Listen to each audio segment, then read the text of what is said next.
যারা বিদআতের সাথে সম্পৃক্ত হবে আল্লাহ পাক রব্বুল আলামিন তাদের কোনো নেক আমল কবুল করবেন না।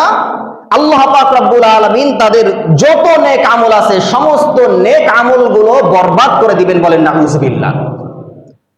যেমন আল্লাহ রাব্বুল আলামিন কোরআনুল কারীমের সূরাতুল কাহফের 103, 4, 5 নম্বর আয়াতে কারীমার মধ্যে বলছেন, কুল হাল নুনাব্বিউকুম বিল আখসারিনা আমালা।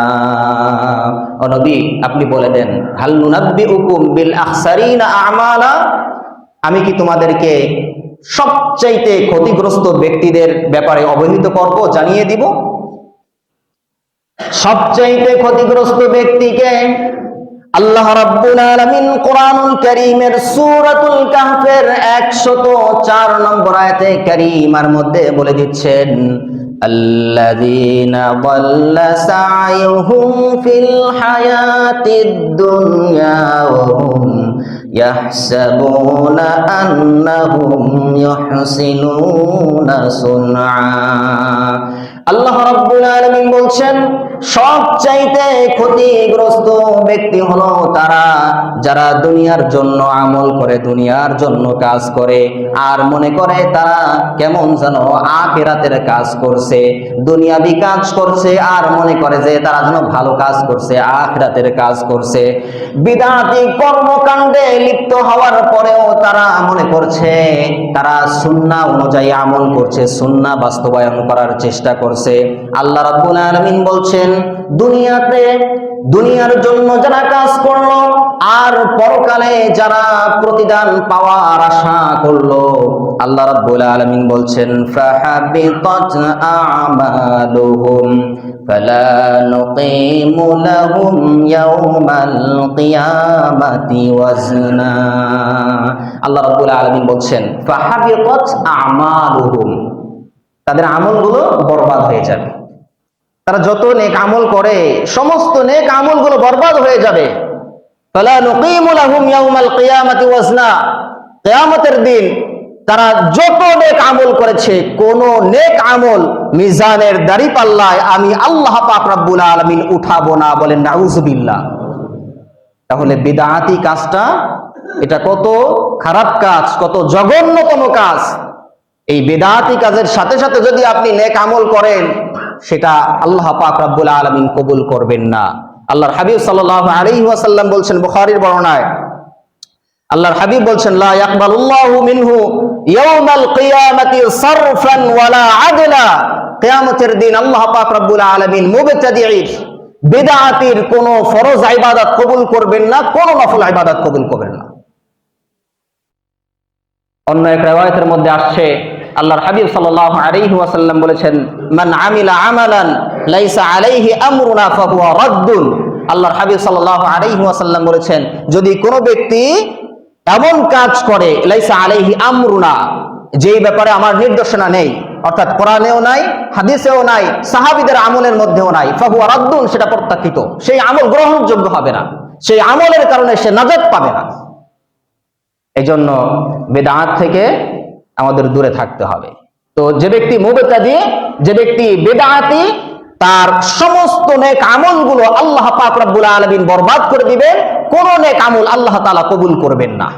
2 নম্বর শাস্তি, বিদআতির উপর আল্লাহ পাক রব্বুল আলামিন লানাত করেন, আল্লাহ পাক রব্বুল আলামিন অভিসম্পাত করেন। আর আল্লাহ পাক রব্বুল আলামিন যার উপর লানাত করেন, অভিসম্পাত করেন, ফালান তাজিদা লাহু নাসীরা, দুনিয়াতেও তাদের কোনো সাহায্যকারী পাওয়া যাবে না, পরকালেও। বিশ্বনবী মুহাম্মদ সাল্লাল্লাহু আলাইহি ওয়াসাল্লাম মদিনাতুল মুনাওয়ারার ফজিলাত বর্ণনা করতে গিয়ে বুখারীর বর্ণনায় বলছেন, মান আহদাসা ফিহা হাদাসা আওয়া মুহদিসা। আল্লাহর হাবিব সাল্লাল্লাহু আলাইহি ওয়াসাল্লাম বলেছেন, যে ব্যক্তি মদিনাতুল মুনাওয়ারায় কোনো বিদআত সৃষ্টি করলো, বিদআতি কর্মকাণ্ডে লিপ্ত হলো, অথবা কোনো মুবতাদি বিদআতিকে মদিনাতুল মুনাওয়ারায় আশ্রয় দিল, বিশ্বনবী সাল্লাল্লাহু আলাইহি ওয়াসাল্লাম বলছেন, ফাআলাইহি লানাতুল্লাহ ওয়াল মালাইকা ওয়ান নাস আজমাইন। আল্লাহর হাবিব বলছেন, তার উপর আল্লাহর লানত ফেরেশতাদের লানত আর সমস্ত মানব মণ্ডলীর লানত বর্ষিত হোক, বলেন নাউজুবিল্লাহ। আবার অন্য আয়াতের মধ্যে আসছে, আল্লাহর হাবিব সাল্লাল্লাহু আলাইহি ওয়াসাল্লাম বলছেন, লানাল্লাহু মান লানা ওয়ালিদাইহি, যে ব্যক্তি পিতা মাতার উপর লানত করে, অভিসম্পাত করে, স্বয়ং আল্লাহ রাব্বুল আলামিন তার উপর লানত করেন। লানাল্লাহু মান যাবাহা লিগাইরিল্লাহ। 2 নম্বরে নবীজি সাল্লাল্লাহু আলাইহি ওয়াসাল্লাম বললেন, যেই ব্যক্তি গায়রুল্লাহর নামে পশু জবাই করে, খাজা বাবার নামে, পীরের নামে, নবীর নামে, কবির নামে পশু জবাই করে, বিশ্বনবী সাল্লাল্লাহু আলাইহি ওয়াসাল্লাম বলছেন ওই যাবেহের উপরও আল্লাহ রাব্বুল আলামিন লানত বর্ষণ করেন। 3 নম্বরে নবীজি সাল্লাল্লাহু আলাইহি ওয়াসাল্লাম বললেন, লানাল্লাহু মান গায়্যারা মানারাল আরদি। বিশ্বনবী মুহাম্মদ আরবি সাল্লাল্লাহু আলাইহি ওয়াসাল্লাম বলেছেন, যে ব্যক্তি জমিনের আইল ঠেলে, অপরের জমিনটাকে দখল করে, অপরের জমিনের সীমানাটাকে যে ব্যক্তি পরিবর্তন করে দেয়, আল্লাহ রাব্বুল আলামিন তার উপর লানত করেন। 4 নম্বরে নবীজি সাল্লাল্লাহু আলাইহি ওয়াসাল্লাম বললেন, লানাল্লাহু মান আওয়া মুহদিসা।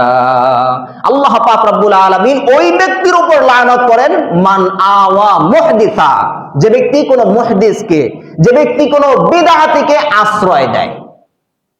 তো বিদআতিকে যদি আশ্রয় দেওয়ার কারণে আল্লাহ পাক রব্বুল আলামিন লানত করেন, তাহলে যে ব্যক্তি বিদআতি কর্মকাণ্ডে লিপ্ত হচ্ছে, যে ব্যক্তি সমাজের মধ্যে বিদআতকে ছড়াচ্ছে, তার উপর তো আল্লাহ পাক রব্বুল আলামিন আরো কয়েক গুণ বেশি লানত করে থাকেন, ঠিক কিনা? এই জন্য যে ব্যক্তি বিদআতের সাথে সম্পৃক্ত হবে, তার সমস্ত নেক আমলগুলো আল্লাহ তাআলা বরবাদ করে দিবেন। কোন নেক আমল আল্লাহ তাআলা কবুল করবেন না, আল্লাহ তাআলা নিজেই তার উপর লানত করবেন, অভিসম্পাত করবেন। 3 নম্বর শাস্তি, বিদআতি গুনাহে জারিয়ার বোঝা বহন করবে কিয়ামতের দিন। আমরা সাদাকায়ে জারিয়ার কথা ভালো করে জানি, তাই না?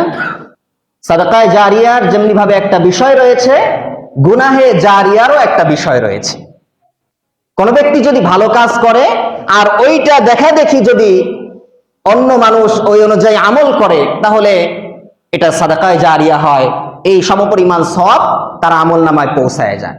ঠিক তদ্রুপ ভাবে কোন ব্যক্তি যদি সমাজের মধ্যে কোন বিদআতি কর্মকাণ্ড চালু করে যায়, তার দেখা দেখি যারাই কিয়ামত পর্যন্ত ওই বিদআতি কর্মকাণ্ডে লিপ্ত হবে, ওই গুনাহে লিপ্ত হবে, সমপরিমাণ গুনাহ আল্লাহ পাক রব্বুল আলামিন তার আমল নামায় লিখে দিবেন, বলেন নাউজুবিল্লাহ।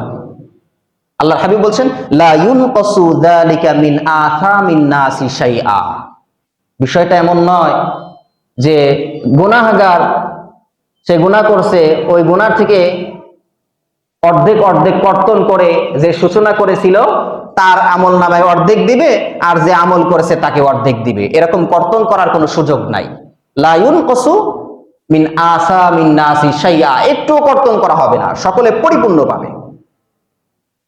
নেক আমল করলে, নেক আমলের অনুসরণ করলে যে সূচনা করেছে, সূচনাকারী যেমনি ভাবে সমপরিমাণ সওয়াব পায়, এমনই ভাবে কোনো ব্যক্তি যদি সমাজের মধ্যে কোনো বিদআত প্রতিষ্ঠা করে, কোনো শিরকি কাজ প্রতিষ্ঠা করে, কোনো অশ্লীলতার সয়লাব করে যায়, তাহলে সমপরিমাণ গুনাহ আল্লাহ পাক রব্বুল আলামিন তার আমল নামায় লিখে দেন। 3 নম্বর শাস্তি। 4 নম্বর শাস্তি হলো বিদআতির কিয়ামতের দিন তার চেহারা একেবারে কালো হয়ে যাবে, মলিন হয়ে যাবে। সূরাত আলে ইমরান 106 নম্বর আয়াতে কারীমার মধ্যে আল্লাহ পাক রব্বুল আলামিন এই কথা বলেছেন। আল্লাহ রাব্বুল আলামিন বলছেন, ইয়াউমা তাবিয়াদ্দু ওজুহুম ওয়া তাসওয়াদ্দু ওজুহুম ফাআম্মাল্লাযীনা আসওয়াদ্দাত ওজুহুহুম আকাফারতুম বা'দা ঈমানিকুম ফাদুকুল আযাবা বিমা কুনতুম তাকফুরুন। আল্লাহ পাক রব্বুল আলামিন বলছেন, সেদিন হাসরের ময়দানে কতক চেহারা শুভ্রাজ্জ্বল হবে, কতক চেহারা সাদা হয়ে যাবে, আর কতক চেহারা কালো হবে। যাদের চেহারা কালো হবে তাদেরকে বলা হবে আকাফারতুম বা'দা ঈমানিকুম ফাযুকুল আযাব বিমা কুনতুম তাকফুরুন। তোমরা ঈমান আনয়নের পরে তোমরা কুফরি করেছো, সুতরাং তোমরা এই কুফরির কারণে জাহান্নামের শাস্তির স্বাদ আস্বাদন করো। আর যাদের চেহারা সাদা হবে, শুভ্রাজ্জ্বল হবে, ফাফি রাহমাতিল্লাহ, তারা আল্লাহর রহমতের মধ্যে থাকবে। হুম ফিহা খালিদুন, আই ফি রাহমাতিল্লাহ ফিল জান্নাহ খালিদুন, তারা আল্লাহর রহমতের মধ্যে, আল্লাহর জান্নাতের মধ্যে চিরস্থায়ীভাবে থাকবে। সুবহানাল্লাহ। আল্লাহ আমাদের সকলকে ওই সমস্ত ব্যক্তিদের দলভুক্ত করেন, বলেন আমিন। রাইসুল মুফাসসিরিন হযরতে ইবনে আব্বাস রাদিয়াল্লাহু তাআলা আনহু তিনি এই আয়াতের ব্যাখ্যায় বলেছেন, তাবিয়াদ্দু ওয়ুজুহু আহলিস সুন্নাহ ওয়াল জামাআহ, কিয়ামতের দিন আহলুস সুন্নাহ ওয়াল জামাআতের চেহারা সাদা হবে। ওয়া তাসওয়াদ্দু ওয়ুজুহু আহলিল ফুরকা ওয়াল বিদআহ, আর যারা বিদআতি পন্থী, যারা দলে দলে বিভক্ত হয়ে গিয়েছে, ধর্ম নিয়ে যারা বাড়াবাড়ি করেছে, কিয়ামতের দিন তাদের চেহারায় কেবলমাত্র কালো ও মলিন হয়ে যাবে, বলেন নাউযুবিল্লাহ। আল্লাহ পাক রব্বুল আলামিন এই বিদআতীদের থেকে আমাদের সকলকে দূরে থাকার তৌফিক দান করেন, বলেন আমিন। 5 নম্বর শাস্তি, যে ব্যক্তি বিদআতের সাথে সম্পৃক্ত হবে, কিয়ামতের দিন নবীজি সাল্লাল্লাহু আলাইহি ওয়াসাল্লামের হাউজে কাউসার থেকে বিতাড়িত হয়ে যাবে, বলেন নাউযুবিল্লাহ। আল্লাহর হাবিব সাল্লাল্লাহু আলাইহি ওয়াসাল্লাম বলেছেন, আনা ফারাতুকুম আলাল হাউজি ফামান ওয়ারাদাহু শারিবা মিনহু ওয়া মান শারিবা মিনহু লাম ইয়াদমা বা'দাহু আবাদা। আল্লাহর হাবিব সাল্লাল্লাহু আলাইহি ওয়াসাল্লাম বলেছেন, তোমাদের পূর্বে আমি মুহাম্মদ সাল্লাল্লাহু আলাইহি ওয়াসাল্লাম হাউজে কাউসারের কাছে উপনীত হব, কাছে পৌঁছে যাব। ফামান ওয়ারাদাহু শারিবা মিনহু, আল্লাহর হাবিব সাল্লাল্লাহু আলাইহি ওয়াসাল্লাম বলেছেন, এই হাউজে কাউসার পর্যন্ত যেই ব্যক্তি পৌঁছাইতে পারবে, শারিবা মিনহু, সেখান থেকে সে পানীয় পান করবে। ওয়ামান শারিবা মিনহু লাম ইয়াদমা বা'দাহু হাত্তা ইয়াদখুলাল জান্নাহ, আর যেই ব্যক্তি হাউজে কাউসার থেকে পানি পান করবে, জান্নাতে প্রবেশ করার আগ পর্যন্ত সামান্য সময়ের জন্য সে পিপাসার্ত হবে না, বলেন সুবহানাল্লাহ। হাউজে কাউসারের বৈশিষ্ট্য। এরপরে বিশ্বনবী মুহাম্মদ আরবি সাল্লাল্লাহু আলাইহি ওয়াসাল্লাম বলছেন, লা ইয়ারিদু আলাইয়া আকওয়ামুন আরিফুহুম ওয়া ইয়ারিফুনি, অচিরেই একটা দল হাউজে কাউসারের কাছে আমার সামনে উপস্থিত হবে, আরিফুহুম ওয়া ইয়ারিফুনি, আমি যাদেরকে চিনবো তারাও আমাকে চিনবে।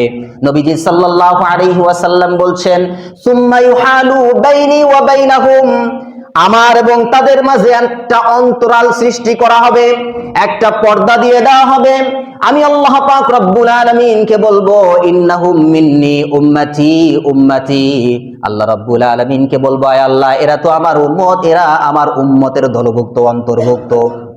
আল্লাহ রাব্বুল আলামিন আমাকে উদ্দেশ্য করে বলবেন, ইন্নাকা লা তাদরি মা আহদাসু বা'দাক, আল্লাহ রাব্বুল আলামিন বলবেন, নবী হে, আপনি জানেন না আপনার মৃত্যুর পরে তারা কত ধরনের বিদআতি কর্মকাণ্ডে লিপ্ত হয়েছে, কত ধরনের নতুনত্ব দিনের মধ্যে তারা প্রবেশ করিয়েছে। আল্লাহর হাবিব সাল্লাল্লাহু আলাইহি ওয়াসাল্লাম কথাটা শোনার সঙ্গে সঙ্গে আগত ওই উম্মতদেরকে উদ্দেশ্য করে বলবেন, সুহকান সুহকান লিমান গায়্যারা বাদি, যারা আমার তিরোধানের পরে, আমার মৃত্যুর পরে যারা দিনের মধ্যে নতুন নতুন কর্মগুলো সংযুক্ত করেছে, সংযোজন করেছে, আল্লাহর হাবিব সাল্লাল্লাহু আলাইহি ওয়াসাল্লাম তাদেরকে উদ্দেশ্য করে বলবেন, সুহকান সুহকান, আজকে তোমরা আমার থেকে দূর হয়ে যাও, বলেন নাউযুবিল্লাহ।